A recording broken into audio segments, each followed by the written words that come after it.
Okiku, con búp bê ma ám có mái tóc được cho là không bao giờ ngừng mọc.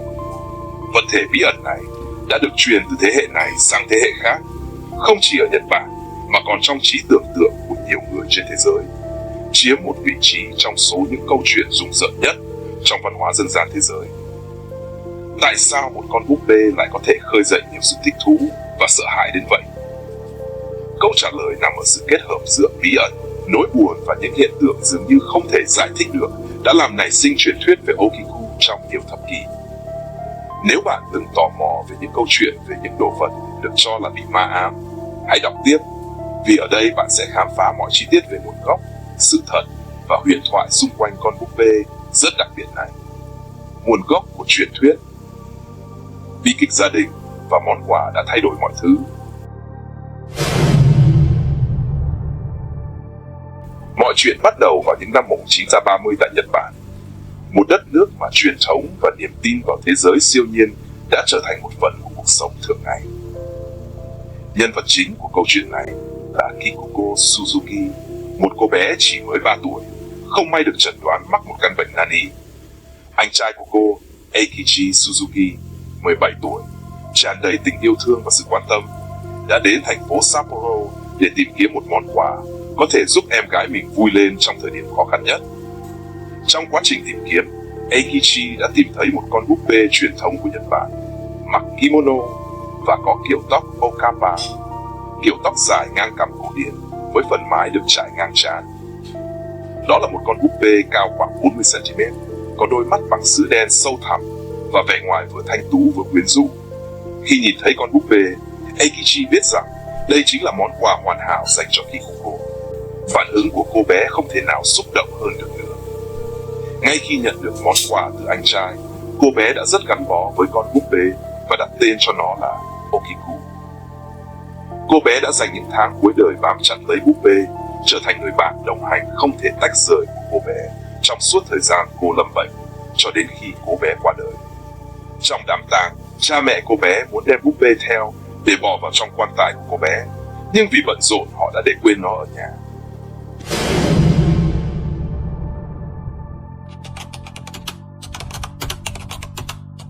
Bi kịch và hiện tượng bí ẩn của tóc. Trong lễ kỷ niệm 100 ngày mất của cô con gái thân yêu của mình, cha mẹ cô bé đã đưa con búp bê lên bàn thờ và cầu nguyện để tưởng nhớ Okiku. Gia đình Suzuki bắt đầu nhận thấy một điều rất kỳ lạ. Mái tóc của búp bê, vốn được cắt ngang cằm, bắt đầu dài ra một cách khó hiểu. Lúc đầu, tóc chỉ dài ra một chút, nhưng sau nhiều tuần, tóc đã dài tới đầu gối.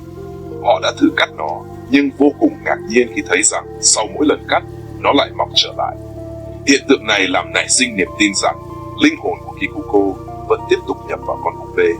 Gia đình bắt đầu thực hiện nghi lễ cắt tóc cho Okiku hàng tháng, với hy vọng giữ gìn ký ức và sự bình yên cho con gái mình.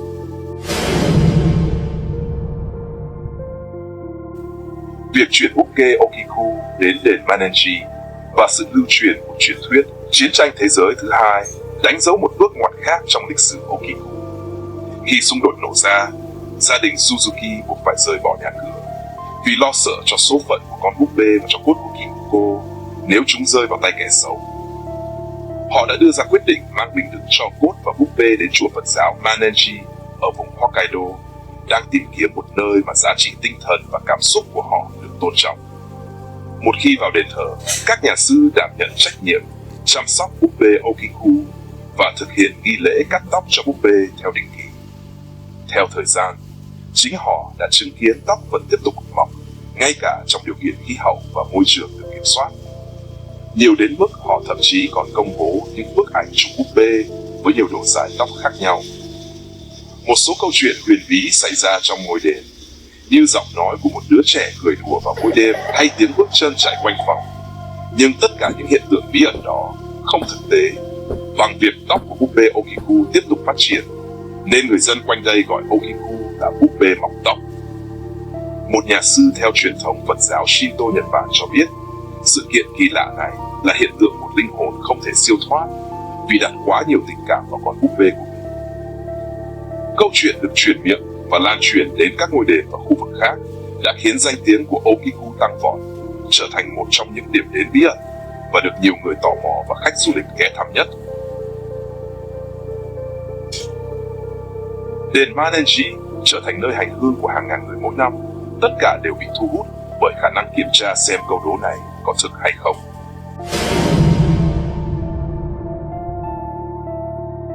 Đặc điểm vật lý và dấu hiệu siêu nhiên của búp bê Okiku. Búp bê Okiku không phải là một đồ vật bằng sứ đơn giản. Kích thước và tính năng của nó phản ánh nghề thủ công truyền thống tỉ mỉ của Nhật Bản.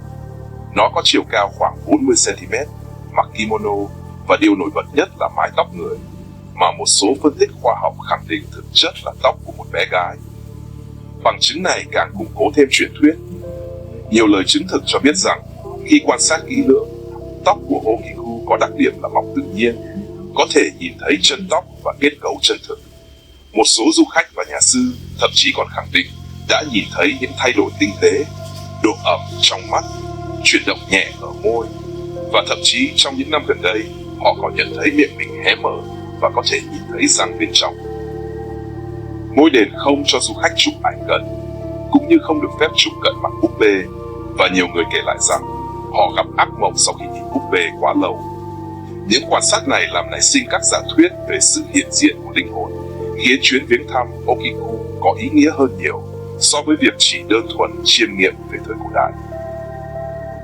Đối với người dân địa phương và khách du lịch, con búp bê tượng trưng cho mối liên hệ bí ẩn giữa thế giới của người sống và thế giới của người chết.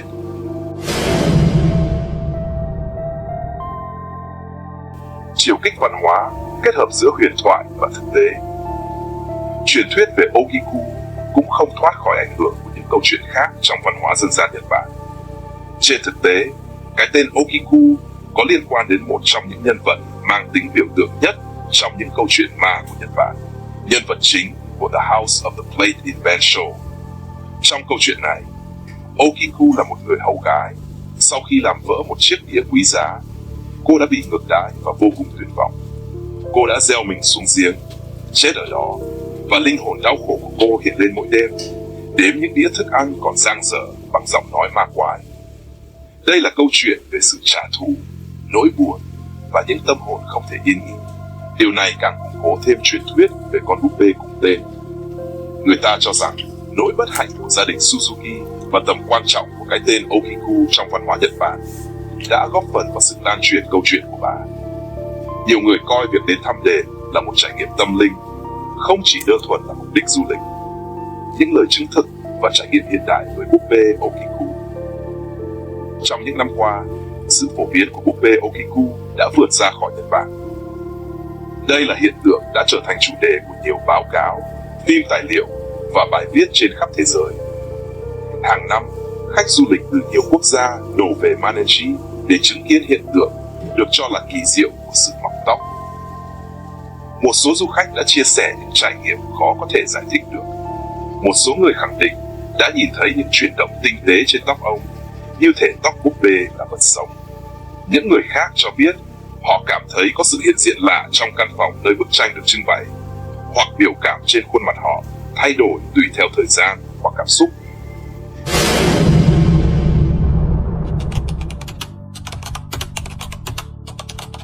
Nghiên cứu và lý thuyết về hiện tượng bí ẩn về sự phát triển tóc của Okiku đã thu hút sự quan tâm của các nhà khoa học và chuyên gia về hiện tượng huyền bí.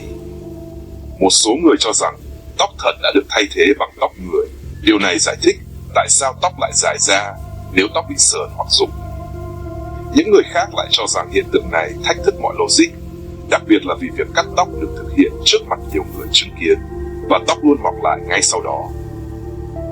Phân tích dưới kính hiển vi cho thấy sợi tóc này thực sự là tóc của con người và có thể là tóc của một bé gái hoặc một phụ nữ trẻ. Tuy nhiên, điều này không hoàn toàn biện minh cho sự tăng trưởng liên tục.